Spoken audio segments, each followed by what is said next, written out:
Morning.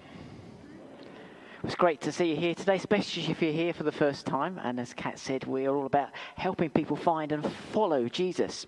And we're starting a brand new series today called The Good Life for July, about actually the good life following Jesus in the way that he told us.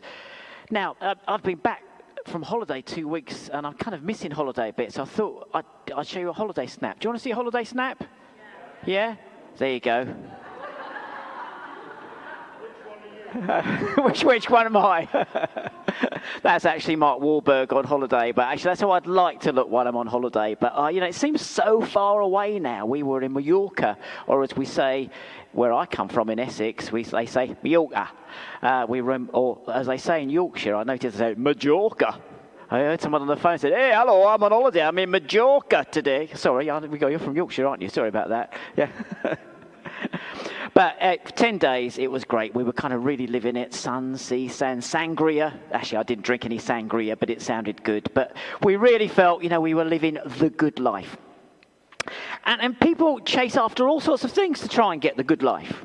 They want wealth. That gets you the good life, doesn't it? Or health. We all want to be healthy, don't we? Popularity. I've always wanted to try and be popular, and I've usually failed at it. Or success. Success brings you the good life. In fact, there's this magazine I came across called The Good Life. Dr. Oz, whoever he is he the Wizard of Oz? The Good Life. And you can see you get the good life there. You can eat like Dr. Oz. Well, he looks in pretty good shape, doesn't he?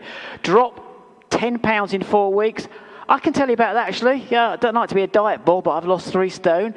Super soft skin, all sorts of things you can learn about the good life. And, none of those things are wrong in and of themselves. But here's the question. Is the good life the one we're being sold? Now, I was going to show you an advert, actually, at the beginning, but I realised it would kind of muff out our live screen. But a friend of mine, who's an actor, and his daughter, his lovely daughter, Lily, is an actor, they got the dream job. Their agents rang them up and said, "Would you come to the Caribbean for a week or so to do some filming for a P&O cruise?" And they did this wonderful advert, and it's really nice because it's father and daughter, playing father and daughter, about being on a cruise together and having fun in the Caribbean. And, it really looks like the good life, escape to the Caribbean. And of course, we're being sold that on all the adverts, aren't you? How to get the good life, how to have the best life. But is that really the good life? Or are we buying into a fake? We're so influenced by the media. We're so influenced by social media and people with their Instagram feeds.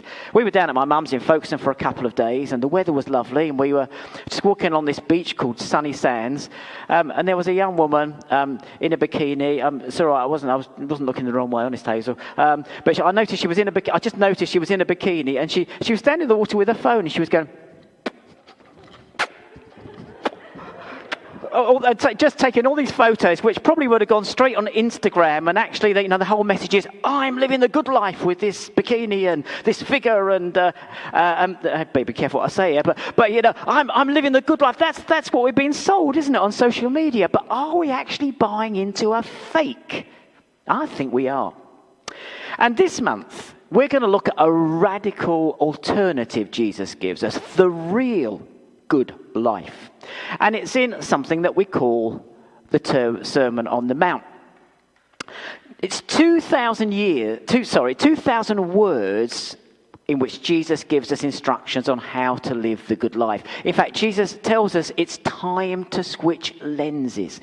And the Sermon on the Mount is really influential. Jesus went up, and when it's called a mountain, it was kind of like a big hill, and a lot of people can actually go to what they call the Mount of Beatitudes in Israel and stand on it. And it was just the best place to stand because crowds were around Jesus, and he took the opportunity to teach them, to tell them what it was like living under God's rule. And this has been incredibly influential. You may never have read it before. You may not be a Jesus follower and wonder what it is. Well, have a read. Start on Matthew chapter 5, find it on your phone, go through to the end of chapter 7. It's got some fantastic stuff. The Russian novelist Leo Tolstoy said it brought him back from the brink of despair and suicidal thoughts. In the 1930s, there was a German pastor called Dietrich Bonhoeffer who wasn't going to follow the way of the Nazis, but he went straight to the Sermon on the Mount and thought, this is what I've got to live. And he wrote to a young Indian activist that he'd met called Mahatma Gandhi and said, you want to read this? And then actually, Gandhi had read it, and later on he wrote to a young American activist called Martin Luther King and said, read the Sermon on the Mount. This is what it's all about. And one early Christian called Augustine said it's the perfect measure of the Christian life. And it's great. It's quite challenging at times because it's got some extreme statements and they're intended to make you sit up and think. If your right eye offends, gouge it out. And we'll be seeing, actually, that's not literal, that's a word picture saying, actually, take radical measures to make sure you're looking at the right things and setting your life in the right direction. If your hand offends you, cut it off. In other words, be disciplined. If someone slaps you on one cheek, offer them the other. It tells us how to forgive when you don't know how to love when it's hard to love the person, and how to endure when the going gets tough, how to live under God's rule through Jesus. It's about letting our lives be formed by the radical and sometimes subversive ways of Jesus. In short, it tells us it's time to switch lenses. And by that I mean it's time to see life differently, not to buy in to the fake that we're being sold, but see actually the good life is totally different. We need to see life differently. Now, if you're not a Jesus follower, it's great to have you here. And I'm not saying that you've got to follow this, but what I want to do is invite you to think about this. Think about the kind of lifestyle that you're being sold and look at this alternative and ask, actually, is this a better way for me? Check it out. You know, I'm not pressuring you, but check it out. And if you are a Jesus follower, well, this is all about living under his rule. But get ready. This good life isn't quite the one we're expecting. Jesus isn't just upgrading our lives, he's reframing them. He's getting us to see life totally different through a different lens. So let's dive in. So it all starts, crowds have gathered around Jesus and he goes a bit further up so they can gather around him. And of course, when you're standing on a mountainside or a hillside, your voice will carry. And we're told by Matthew, one of Jesus' early followers who collected all of this and wrote it down, that when Jesus saw the crowds, he went up on a mountainside and sat down. His disciples came to him and he began to teach them. It's really interesting. You've got two different sets of people on that mountainside there. You've got crowds, people who were interested in what Jesus was doing, the sick being healed and the kind of things he was saying and how interesting he was to listen to, not like the religious leaders they knew. And maybe that's you. You're one of those people, you want to know more about the real Jesus and you're interested. And then there were his disciples, the people who followed him. There were the 12 people Jesus had invited to follow him, but also a larger group who said, yeah, we want to go along with this. We want to be followers of Jesus too. Interesting, we've got those two groups, and whatever group you're in, this is for you. This will really help you. And it's interesting that Jesus sat down to teach.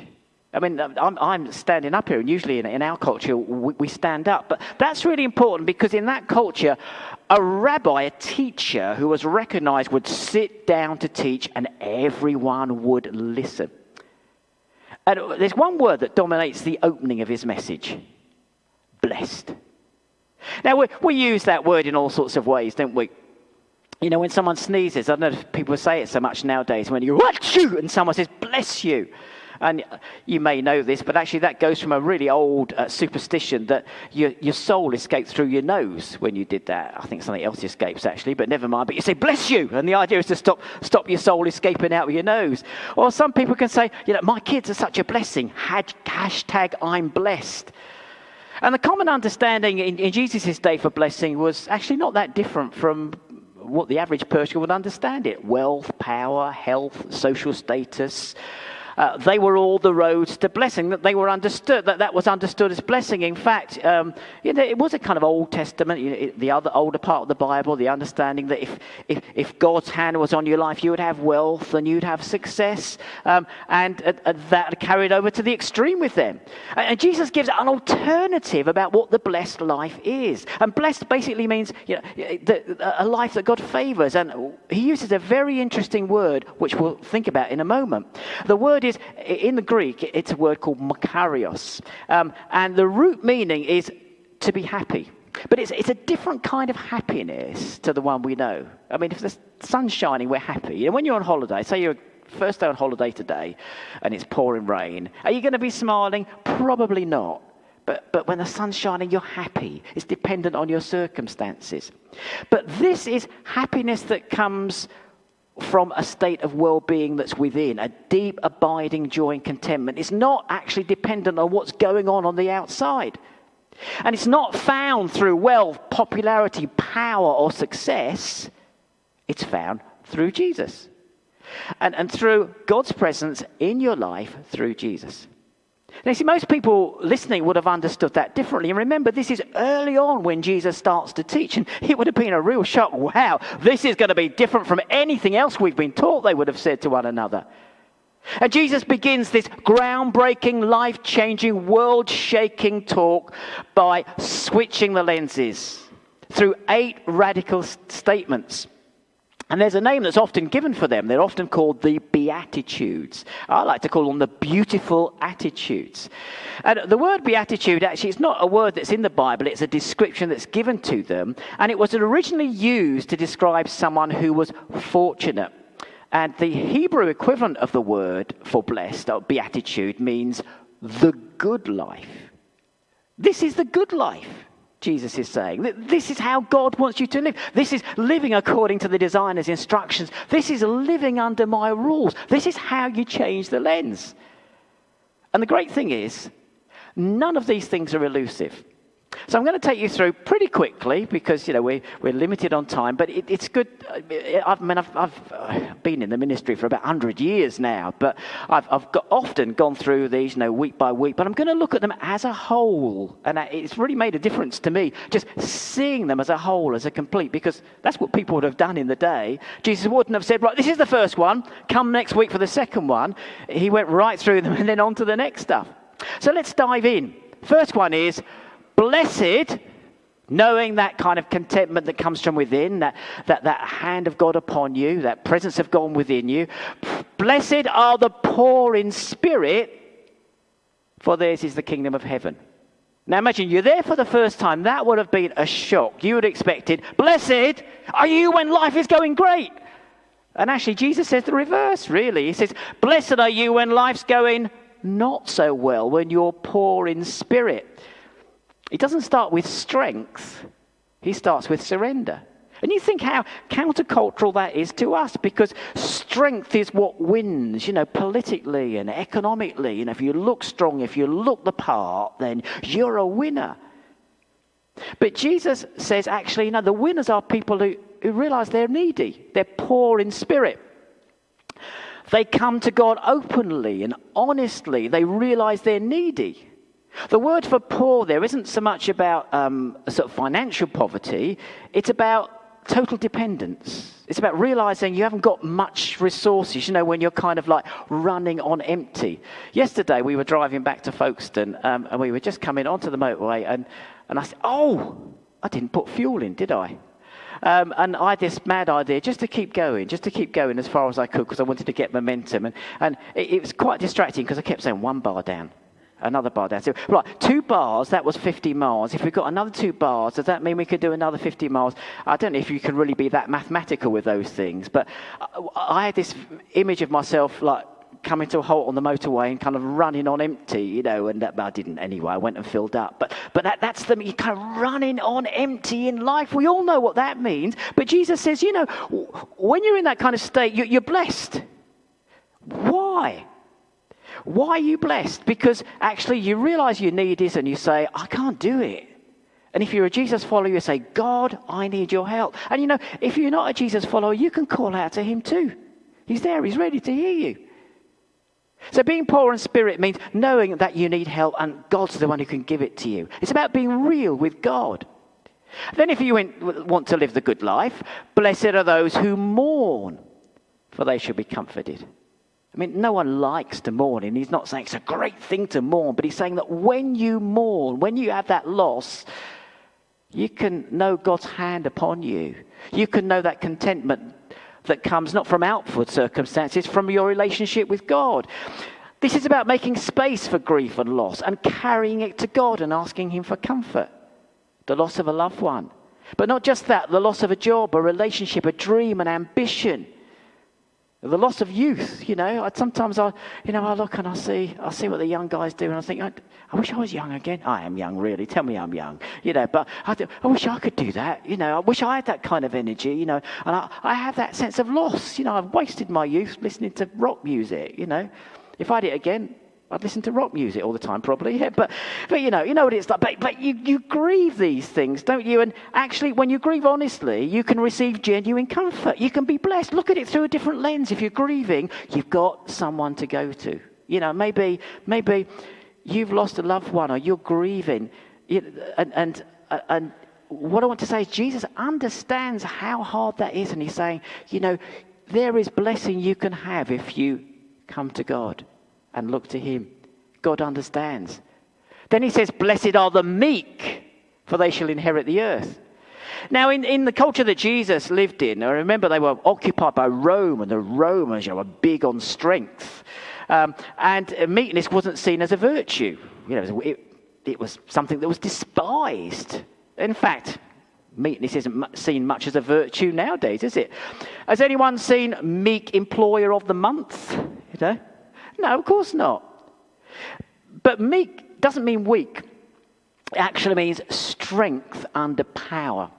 I used to be in a youth group that was actually based on a farm, and the people in the farm were lovely people. The only trouble was, in those days, when you used to pray, people used to go, I didn't do it, but you always go, And at the farm, it was really difficult, because sometimes you'd hear, ooh, someone really likes my prayer. But they had horses on the farm. And a horse had to be broken in, a wild horse had to be broken in. And when that horse was broken in, it was meek. Its strength was under control. And that's what Jesus is saying here.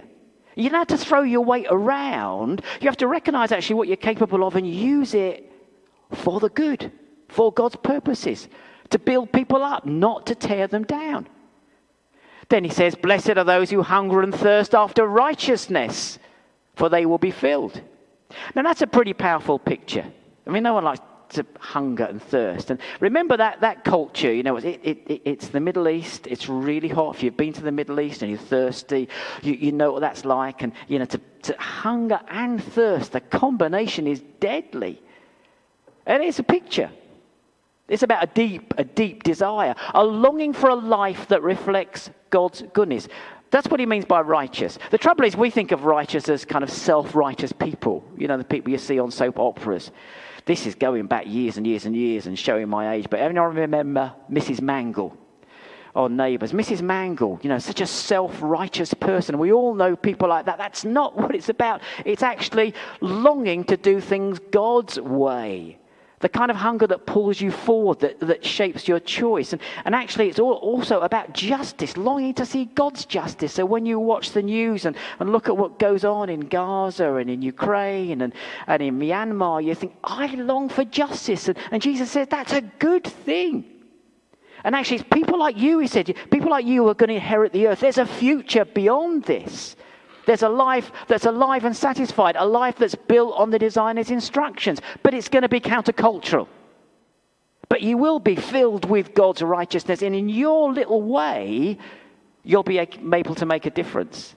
Now, one of the most significant figures in history, apart from Jesus, has been Mother Teresa. A petite Indian lady who was she was Albanian, wasn't she? An Albanian lady who lived in India and was a nun and touched hundreds of lives. She just longed to see things put right, to see people treated in the way God wanted them to be treated, to see justice. And they said, how do you do it? She said, well, it's changing the world one life at a time. That's what it is, isn't it? Blessed are those who are merciful, for they will be showed mercy. Mercy here is all about kind of practical compassion and care and kindness towards people. Is our culture dominated by mercy? Not really. I mean, Mean Girls. I think there was isn't there a Mean Girls musical? It's come or gone to the theatre role. People love that. Mean Girls, mean people.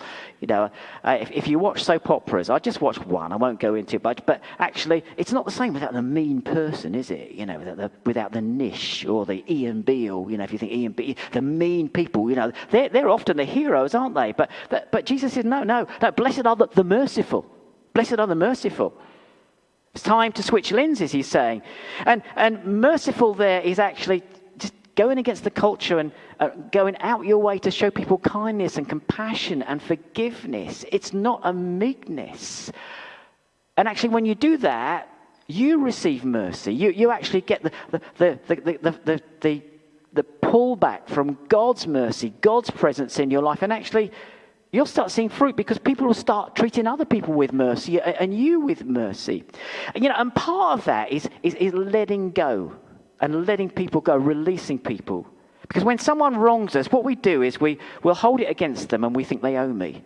And maybe they do. Maybe they owe you for years of your life in which they abused you or dominated you or cheated you or kept you in a difficult marriage or kept you in a difficult job or took your job from you. And you think, they owe me. One day I'm going to get it back. Do you know what? They could never pay you back even if they wanted to. They can never give you back those years. But when you're merciful, you actually say, God, I'm just going to let go and write off that debt. And when I see them, treat them kindly. And do you know what? You will see the fruit of that. You will see others follow your example. You'll know God's mercy in your life because it's at work there. Then he says, blessed are the pure in heart, for they will see God. There's a famous description of this by a Danish philosopher. He said, called Kierkegaard. He said, to be pure in heart is to will one will. And it's not about being like free from any kind of wrong. I mean, none of us are like that. I often say that the nearest person to being perfect is my wife, but she's not quite there. She's almost there. She's the nearest person I know, but she's annoyed at me now, which proves, but she hates me saying that actually. Which is probably why I say it. So I'm showing you I'm not perfect as well. But a pure heart is a heart that's undivided, that's clear, that's set on God, that just wants to focus on going one way. To live from the inside out, aligned with God and His will. And the promise, you'll see God. You'll see Him in the ordinary. You'll see Him at work in the mess. You'll see Him in moments others might miss. And of course, you'll see Him face to face when you get to glory. I had a friend, and actually, he's seen God now. He's in heaven now. His name was Hugh Hill. He preached here many years ago. He was just a lovely man, and he was the nearest I've known to being pure in heart, because whatever was going on, he'd just say, oh, well, the Lord will provide. Oh, well, yeah, let's look to God. And he was always a guy, he'd always tell me if I was wrong, and he'd always point me back to God. I remember once I'd really done something silly, and I rang him up and I said, Hugh, you never guess what? I've sent this email, which should have been to my friends praying for me. This wasn't in this church, I should say. It was to the church leaders, and I said, can you pray for me? My leaders are doing my head in. Guess who I sent it to? The leaders. I was expecting words of comfort, and he just said, oh, Simon. But then he did kind of point us towards God. I said, well, let's let the Lord can work this together for His good, and He did, and it was okay. And I triple check my emails now, but I don't say that about leaders here. I should say, okay, but yeah, I do triple check and quadruple check my emails when I send them out now. But when Hugh just months before he went to heaven, he could hardly talk, so I couldn't ring him up or anything, and he was in respite care. He had this respiratory problem. But he did send a message out saying, the Lord's given me opportunities, and just when I can speak, I speak to the people caring for me about Jesus, and they listen. Because they have to, because I haven't got many words to say. He was pure in heart. Blessed are the peacemakers, for they will be called the children of God. Being a peacemaker isn't just about keeping things calm, or just keeping the peace, making sure everyone's happy. It's about actually stepping into tension and resolving it, working at relationships. the people in Jesus' day had a word for this, a Hebrew word. It was shalom, which was about wholeness, everything being together. It's actually looking forward to what God's going to do when he brings us all together in his kingdom and living it in the light of it now. Right relationships, restored hearts, the kind of peace that only God can bring. And we have an opportunity to bring people together. Maybe, where you work, there's two people fallen out. You have an opportunity to bring them together. When I was working in customs and excise, two ladies, they fell out big time. And then when one would go out, we used to say in the civil service, to wash her cup, which meant she'd gone out to the loo. When one had gone out, the other would say, "What she said about me?" Nothing. Then when the other one came back, she said, "What she said about me?" And the challenge was to actually be a peacemaker, to try and bring them together. It was like Battersea Cat's Home, and I got kind of clawed in the middle. But that's what Jesus said we've got to do, step into it. Now, this is, at the end, a reality check. Blessed are those who are persecuted because of righteousness. That means because of living God's way, for theirs is the kingdom of heaven. I love the way that Jesus never sugarcoats it. It's going to be tough, he's saying. But the good life doesn't fold under pressure. It stays on course. We're going to get pushback, but we've got to keep going. And actually, it's interesting. This one's the longer one because he wants to make sure he spells out this isn't an easy life. It's a good life, but not an easy life. And he goes on to say, blessed are you when people insult you and persecute you and falsely say all kinds of evil against you because of me. It's part of the deal, he says, if you follow me. But rejoice and be glad because great is your reward in heaven. Just someone coming in a little bit late. Just welcoming him in there. Great is your reward in heaven, for in the same way they persecuted the prophets who were before you. That's natural, that's what happens. But you know what? We do need to make sure that they're reacting to us because of Jesus, because we're going Jesus' way, and not because we've rubbed them up the wrong way or been self-righteous. I used to be involved in a team, and we used to go to communist rallies. This was in the 80s, and it was led by a guy who used to be a communist, and he'd come to Jesus, and he wanted to go out and reach people who used to be fellow communists. We used to go to these big rallies, and it was really interesting. These big communist rallies. And we were giving out leaflets, and if they asked us, we say, well, actually, this is about a new way. It's about God's way, God's kingdom. And not everyone wanted to take a leaflet. One bloke said, opium of the ruling class, whatever it is, what Mark said. And he walked off. He said, okay, that's fine. But one of the guys in our team insisted he had one. He said, no, take one. He said, no. And actually, he ran after him. I think in the end, he probably got thumped or something. But I was thinking, I am not with this man.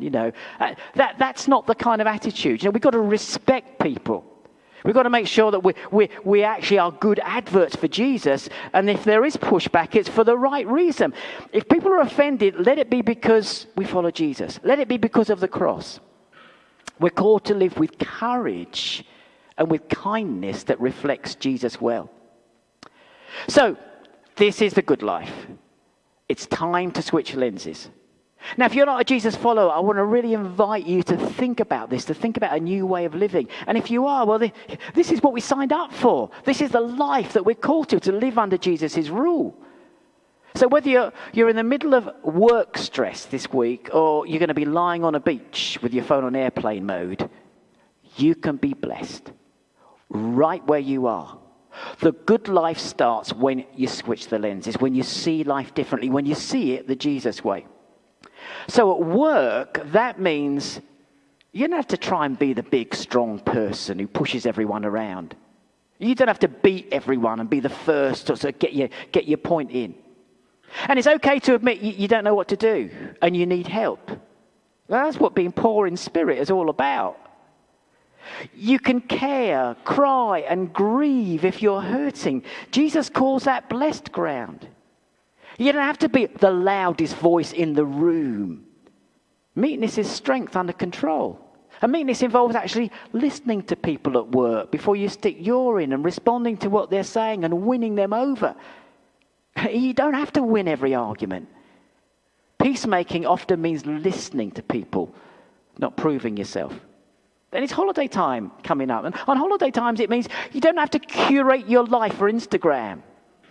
Rest for real, not just for the photo. You don't have to escape to the Caribbean or Mallorca. The good life starts inside you.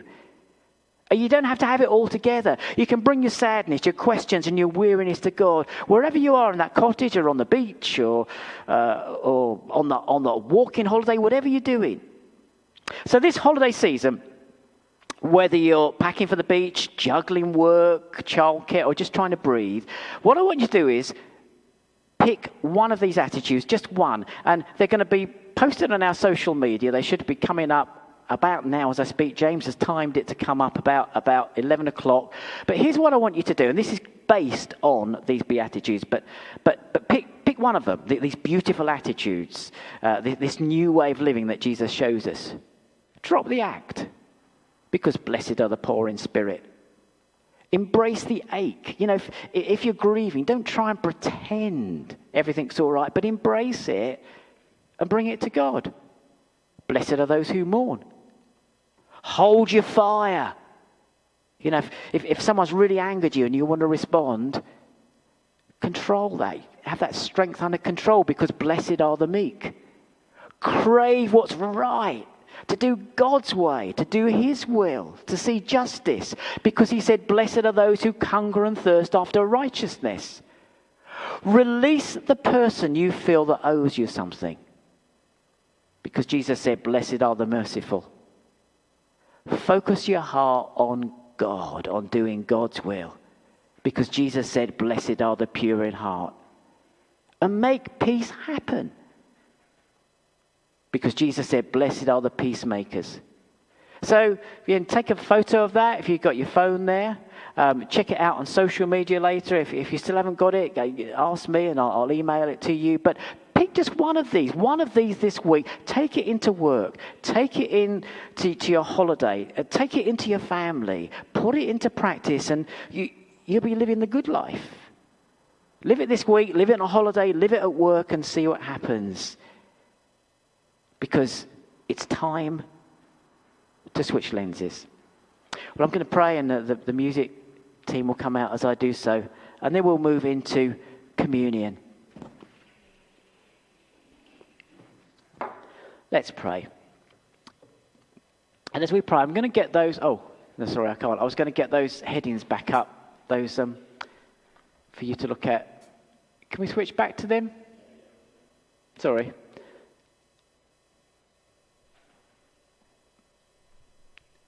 I've got to go backwards. There you are. Right, just as we're praying, you might want to just look up and pick the one for you and just quietly pray about it. I'm going to ask the music group to just pray for a minute as you do that, and then I'll lead us in prayer. Play. Just play.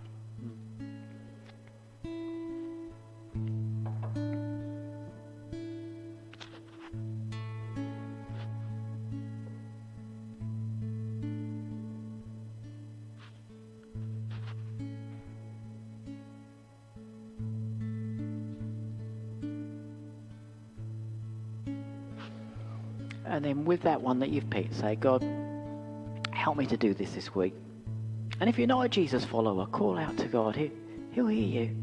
Say, I just want to take this little step to try this, to try seeing life in a different lens.